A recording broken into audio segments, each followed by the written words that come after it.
ফের বিতর্কে civic volunteer. জমি দখলকে কেন্দ্র করে এক 70 বৃদ্ধা ও তার মেয়েকে মারধর এবং হেনস্থার অভিযোগ উঠল এক সিভিক ভলেন্টিয়ার বিরুদ্ধে। ঘটনাটি ঘটেছে ইংলিশ বাজার পুলিশ স্টেশনের এলাকার চণ্ডীপুরে। ইতিমধ্যে আক্রান্ত পরিবার থানায় ও জেলা পুলিশ সুপারের কাছে লিখিত অভিযোগ দায়ের করেছেন।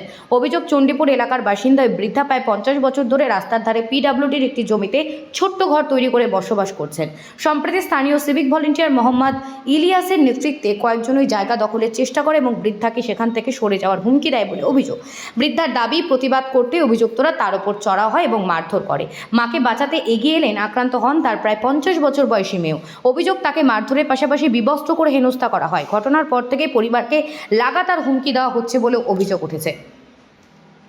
তো ঘোরাতে পিঠা বলতে ওখানে আমার মা থাকছে, ওখানে আমি ওখানে থাকতে আমি আমার মাকে ঝগড়া করলো, আমি গেলাম, তো আমাকে মারলো, পেড়ুতে মারলো, চিনাতে মারলো, মাথাতে মারলো, আর জায়গাতে মারলো, আর কাপড় টাপড় ছিঁড়ে দিল। ছিঁড়ে তারপর ফাঁড়ি আসলাম, ফাঁড়িতে বলেছি আমার সিভিল আছে, আমি কী করবি, ধমকি দিল আমি সিভিল গার্ড।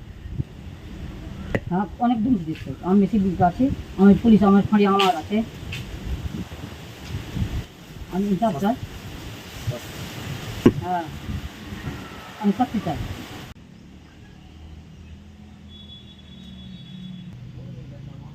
वही मैं कर धर के खा है बेटी को लेके, तो वो नहीं कर दिया। मेरे बाप का जिम्मेदारी है, मेरा सरकारी है, महीने में नहीं रहे दिन को, तो बाप का नहीं है।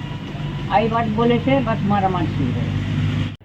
ঠিক আছে, যদি থানায় ওনারা অভিযোগ দিয়েছেন তো যে আমাদের আইন আছে ওর হিসাবে কেস তদন্ত কেস দর্জ করা হবে और সিভিক বিরুদ্ধে আইন হিসাবে ব্যবস্থা নেওয়া হবে।